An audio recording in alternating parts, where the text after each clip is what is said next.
आज आम बाहर जाइलु हाट को एंड हाट में एत सब जिन मिले बोली मुझे इमाजिन भी करनी जमीक मंजी चारा एंड एक्सेट्रा एंड वेजिटेबल्स तो यहाँ ऑब्वियस कथा एंड हाट में एत सारा लोग देखिए मुझे प्रथम भाभी ये कौन चलती मामा पछे पछे जाए मामा जहाँ वेजिटेबल्स किनते मुझे वेजिटेबल्स को देखुली एंड सब वेजिटेबल्स किनाकुणी सरीगला एंड मुझे देखिली जे ठीक 10टा 11टा भितर मार्केट फांका भी हो सारे से सब जिनस बिक्री कर घर को भी जा सारे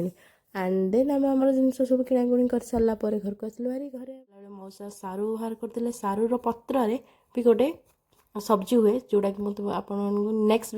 ब्लॉग रे बतेबी देन मामा भी सेराक ही बाहर करते सारू पत्र गुराक मामा बारी बैगण फ्लेक्स मारुले कि देख हाट बैगण एंड मोर घर बैगण आप कमेंट सेक्शन में बताते आपको केमती वेजिटेबल्स को वेजिटेबल्स खाइले भल लगे घर बैगण खायापी भल लगे कि बाहर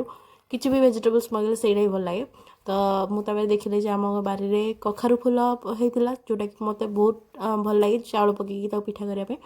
देन कखारु फूल मुझे नहीं एंड यस आज ब्लॉग्स ये रखुची नमस्कार जय जगन्नाथ।